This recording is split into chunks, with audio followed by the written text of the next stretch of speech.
మీలాంటి వాళ్ళు అడ్డుపడకపోతే సమస్యలు ఎప్పుడో లోపలికి వెళ్ళేవి. సెక్యూరిటీ, ఒకరిని లోపలికి పంపిస్తున్నా, మూసుకొని కూర్చోండి. అనుమానించాల్సింది అధ్యక్షుడిని కాదు, మీ ప్రభుత్వాన్ని. నీకు సమాధానం చెప్పాలా? నీ అమ్మ మొగుడు వచ్చి చెప్తాను నీకు సమాధానం. వాడే భాషను బట్టి అవతలి వాడి సంస్కారం తెలుస్తుంది. ఇక్కడున్న ఎమ్మెల్యేల ప్రవర్తన బట్టి ప్రభుత్వం పోకడ తెలుస్తుంది.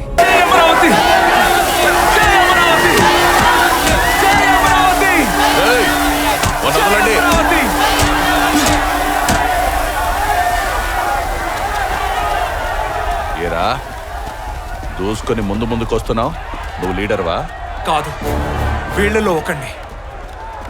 చాలా స్ట్రాంగ్ గా ఉన్నావు. నీళ్లు కొట్టినా తట్టుకుని నిలబడ్డావు. వీళ్ళ కన్నీళ్లు చూసిన వాడిని, వాటి తీవ్రత ముందు ఇదెంత? లాఠీ దెబ్బలకు బెదర్లేదు. ప్రభుత్వం కొట్టిన దెబ్బల ముందు ఈ దెబ్బలు ఏ పాటివి?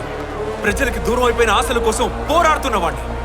దూసుకొచ్చే మీ బుల్లెట్స్ కూడా మమ్మల్ని ఏం చేయలేవు. సమస్యకి పరిష్కారం దొరికేంత వరకు నీరు ముంచినా, నిప్పు కాల్చినా, పృథ్వీ పూడ్చినా ఇలాగే నిలబడతాం. నిలబడేం చేస్తావు? వచ్చారు, ముట్టడించారు, దెబ్బలు తిన్నారు, రక్తం కార్చారు. కాసేపట్లో మూసుకొని ఇక్కడి నుంచి వెళ్ళిపోతారు. దీనివల్ల కలిగిన ప్రయోజనం ఏంటి? మీ సమస్యకి పరిష్కారం దొరికిందా? ఇన్నేళ్ల చరిత్రలో ప్రజల సమస్యలు పట్టుకొని అసెంబ్లీ గేటు వరకు వచ్చారు, కానీ ఒక్కరైనా లోపలికి తీసుకెళ్లగలిగారా? ఢిల్లీ వరకు సమస్యను తీసుకెళ్తారు. జంతర్ మంతర్ దగ్గర 4 అరుపులర్చి 2 రోజులు ధర్నాలు చేసి వెనుక్కొచ్చేశారు, గాని సమస్యను పార్లమెంటు లోపలికి తీసుకెళ్లగలిగారా? మీలాంటి వాళ్ళు అడ్డుపడకపోతే సమస్యలు ఎప్పుడో లోపలికి వెళ్ళేవి. ఒక ఆఫీసర్గా మీరు ఎమ్మెల్యేలకి సెక్యూరిటీ ఇవ్వడమే మీ డ్యూటీ అనుకుంటున్నారు, కానీ ప్రజల క్షేమం గురించి ఆలోచించడం మానేశారు. ఒక పౌరుడిగా రాజధానిపై మీకు బాధ్యత ఉందనే విషయం మర్చిపోయారు. బానిసగా మీరు బతుకుతున్నారు, భవిష్యత్తు కోసం మేం పోరాడుతున్నాం.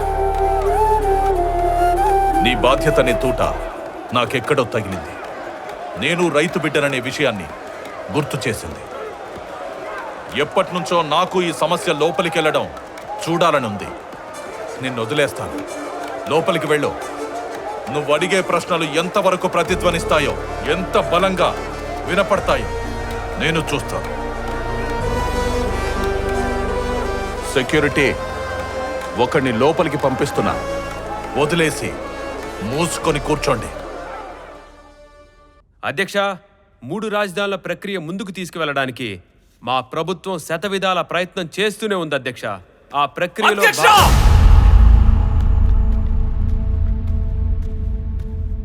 ఎవ్వరూ పిలవనంత గట్టిగా వినపడింది అధ్యక్ష. ఇది మాయ మాటలు చెప్పి ఎన్నికల్లో గెలిచిన ఎమ్మెల్యేల అరుపు కాదు. రాజధాని కోసం నిస్వార్థంగా భూములిచ్చి బతుకు భారం చేసుకున్న రైతు బిడ్డ గర్భంలో నుండి వచ్చిన అరుపు. మీరు ముందు అసెంబ్లీలోకి రావడం నేరం. ప్రజలు ప్రశ్నిస్తే నేరం. పాలకులు ప్రజల్ని మోసం చేస్తే చట్టం. ఇది మన దేశంలో నడుస్తున్న చరిత్ర. నేరం చేయడానికి కాదు, సమాధానం కోసం వచ్చాను. దేనికి సమాధానం? అధికారంలో ఉండగా ఒక పార్టీ ఒక పథకం పెడుతుంది. కొన్నాళ్ళకి మరో పార్టీ అధికారంలోకి వచ్చి ఆ పథకాన్ని తీసేస్తుంది. రాజధాని కూడా పథకం లాంటిదే అధ్యక్ష. ఒక్కొక్క పార్టీ ఒక్కో రాజధానిని నిర్ణయించొచ్చా? అప్పటి వరకు ఉన్న రాజధానిని మార్చేయొచ్చా? మన రాజ్యాంగం సాక్షిగా, అసెంబ్లీ సాక్షిగా ఆ అధికారం ప్రభుత్వానికి ఉంటుందా? చెప్పండి అధ్యక్ష. అసలు రాజధాని ఎవరు కట్టాలి? ప్రజలా, ప్రభుత్వమా? ప్రభుత్వం ప్రజల కోసం నిర్మించాలి. భూములిచ్చిన ప్రజలే ముందుకొచ్చి రాజధానిని నిర్మించండి అంటుంటే ప్రభుత్వం మాత్రం కట్టకుండా తప్పించుకొని పారిపోతుంటే ప్రజలు ఎవరిని అడగాలి అధ్యక్ష? 130 కోట్ల జనాభా ఉన్న మన దేశానికి ఒక రాజధాని, 5 కోట్ల మంది ప్రజలున్న రాష్ట్రానికి 3 రాజధానులా? ఇది రాజ్యాంగబద్ధమా, వ్యక్తిగత ద్వేషమా?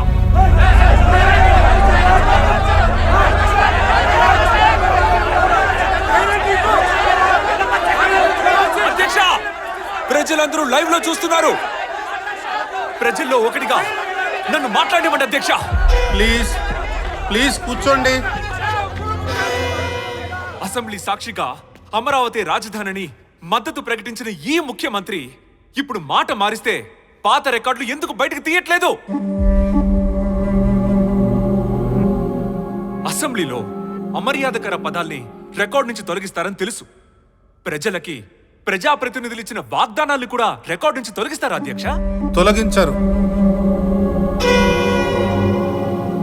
అయితే ఈ అసెంబ్లీలో భూములిచ్చిన రైతులకి ఏం భరోసా ఇచ్చారో ఒక్కసారి బయటికి తీసి వీళ్ళందరికీ వినిపించి రాష్ట్రానికి మేలు చేయండి అధ్యక్ష. ప్రజల భవిష్యత్తుని కాపాడండి. దేశ ప్రధాని శంకుస్థాపన చేసి ముందుకు నడిపించిన రాజధానిని ఈ ప్రభుత్వం ఒక్క ఇటుక కూడా పేర్చి ఎందుకు ముందుకు తీసుకెళ్ళడం లేదు? ఆనాడు భరతుడు రాజ్యాన్ని తనకన్నా శ్రీరాముడే బాగా పాలించగలడని అడవిలో ఉన్న రాముడి పాదుకలు తెచ్చి సింహాసనం మీద ఉంచి రాజ్యాన్ని పాలించాడు. తన పదవి కన్నా ప్రజల యోగక్షేమాలే ముఖ్యమనుకున్న భరతుడు లాంటి ధన్యులు పుట్టిన భరత భూమధ్యక్ష మనది. అలాంటి భూమిలో ప్రజల యోగక్షేమాలు గాలి కొదిలేసి పదవులే ముఖ్యం, అహంకారమే తన లక్ష్యం అనుకునే ఈ పాలకుల్ని చూస్తుంటే నా భారతదేశం ఏ స్థాయి నుండి ఏ స్థాయికి పడిపోయిందో కొంచెం ఆలోచించండి అధ్యక్ష.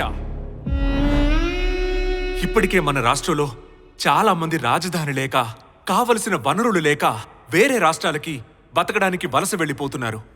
ఇక్కడ తల్లిదండ్రులు సంపాదించిన డబ్బుని పిల్లలు వేరే రాష్ట్రాల్లో ఖర్చు పెడుతున్నారు. మన ఆదాయం ఇతర రాష్ట్రాలకి ట్యాక్స్ల రూపంలో పోతోంది.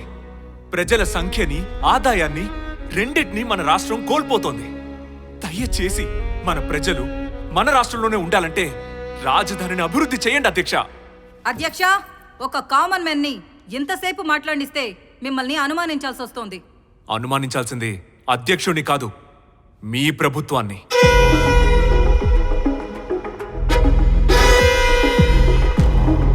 ప్రజలకి సేవ చేస్తాం, ఒకే ఒక్క ఛాన్స్ ఇవ్వండని ప్రజలని బతిమాలి పాదయాత్రలు చేసి ఈ సీట్లలో కూర్చున్న వీళ్ళు రాష్ట్ర ప్రగతికి రాజధాని నిర్మాణమే ఒకే ఒక మార్గం అని గ్రహించకుండా ప్రజలకి ఎందుకు ద్రోహం చేస్తున్నారు? ఒకప్పుడు దేశానికి అన్నం పెట్టిన అన్నపూర్ణ ఆంధ్రప్రదేశ్ ఇప్పుడు భవతీ భిక్షాందేహి అంటూ కనిపించిన అందరినీ అప్పులడుకునే స్థాయికి దిగజారిపోయింది. రాజధాని లేకుండా ఈ పాలన ఇంకా ఇలాగే కొనసాగితే మన రాష్ట్ర ఉనికిని మనమే వెతుక్కోవాల్సి వస్తుంది. నిజమా కాదా అధ్యక్ష? చెప్పండి అధ్యక్ష. నాకింకా సమాధానం రాలేదు అధ్యక్ష. నీ అబ్బా, నీ కష్టాలు ఎండడానికి ప్రతిపక్షం కూడా లేదు ఇక్కడ. వాళ్ళపై లేనిపోని నిందలేసి రెచ్చగొట్టి అసెంబ్లీకే రానివ్వకుండా చేశాం. నువ్వెంతరా? నీకు సమాధానం చెప్పాలా? మూసుకొని దొబ్బేయ్. నీ అమ్మ మొగుడు వచ్చి చెప్తాను నీకు సమాధానం. దొబ్బేయ్. వాడే భాషను బట్టి అవతలి వాడి సంస్కారం తెలుస్తుంది. ఇక్కడున్న ఎమ్మెల్యేల ప్రవర్తన బట్టి ప్రభుత్వం పోకడ తెలుస్తుంది. ఇతని భాష విన్నాక అర్థమైంది అధ్యక్ష. అసెంబ్లీ ఎంత అపవిత్రమైందో, నా రాష్ట్రం ఎంత దిగజారిపోయింది. మీరు అడిగిన ప్రశ్నలన్నీ రికార్డ్ చేస్తాం, చర్చిస్తాం. మీరు బయలుదేరండి. పోరా రాదా చెత్తనా. ఇలాంటి వాళ్ళు చాలా మందిని చూసాను. ఎవడికి చెప్పుకుంటావు చెప్పు. అధ్యక్ష, ఇంతసేపు అతని మాటలు వినడానికి కారణం ప్రజల మనసు తెలుసుకోవడానికి. మళ్ళీ వచ్చేది మన ప్రభుత్వమే. ఈసారి 175 సీట్లు.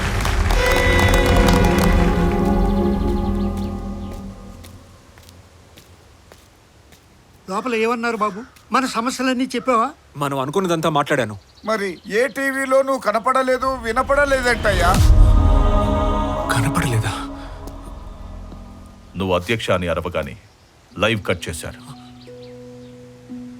నీ మాటలు 4 గోడలు దాటి బయట ప్రపంచానికి ఎలా వినపడనివ్వలేదు. అలాగే ప్రజలందరి సమస్యని కొందరి రైతుల సమస్యగానే మిగిల్చేశారు. ఇక్కడ వాళ్ళనుకున్నదే జరుగుతుంది, వాళ్ళనుకుంటేనే చేస్తారు. విన్నావుగా రా బాబు. ఇప్పటి వరకు మీరు మా కోసం చేసిన పోరాటం చాలు. ఇకపై పోరాటం ఆపేద్దాం. బాబాయ్, అది కాదు బాబాయ్. వద్దు బాబు, నా మాట విధి ఏం నిర్ణయిస్తే అదే జరుగుతుంది. పద వెనక్కి వెళ్ళిపోదు. నేను చెప్పేది వినండి బాబాయ్. వెళ్ళిపోదాం. దాదా, అది కాదు దాదా.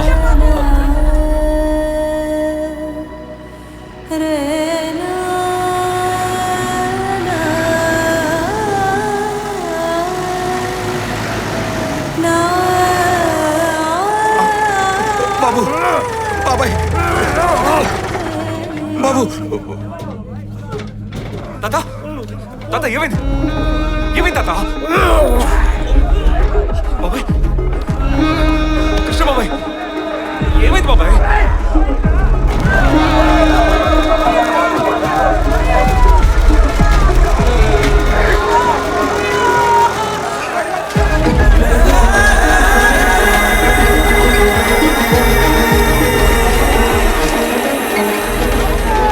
డాక్టర్ డాక్టర్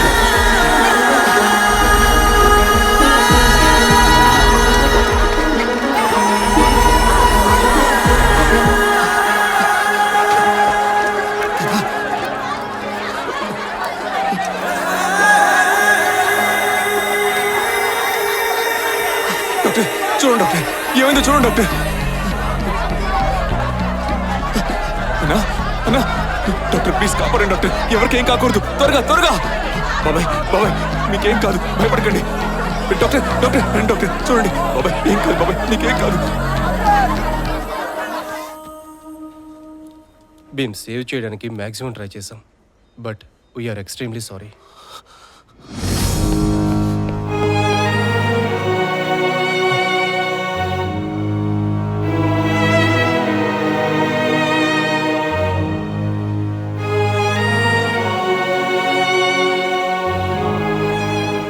బ్రేకింగ్ న్యూస్ చూస్తున్నాం. హృదయం ద్రవీభవించే సంఘటన జరిగింది అమరావతిలో.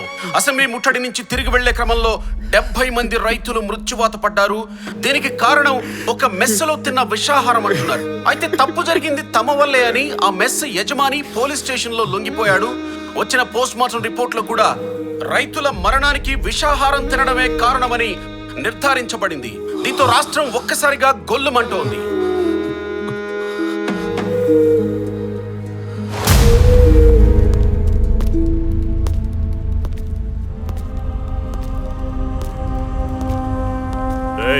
అవుట్ బాబు ఎవరిళ్ళంతా ఏం జరుగుతుంది ఏం చేస్తున్నారు బాబు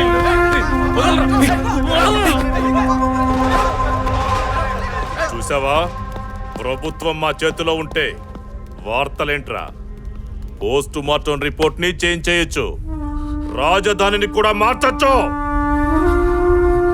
అవునరా వీళ్ళని కాపాడడానికి ఎవరు రాలేదా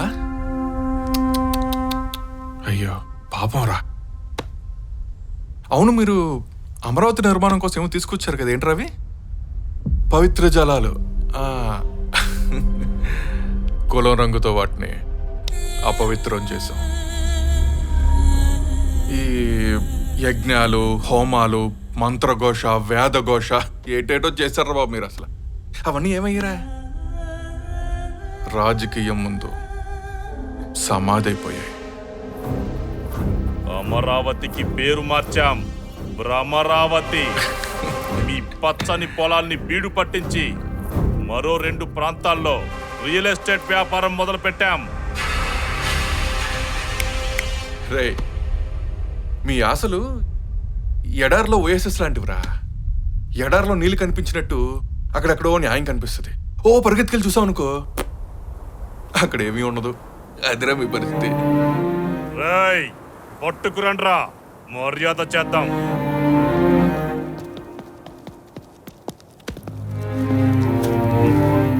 పాపం రాజధాని కోసం భూములిచ్చి సేవాలయ్యారు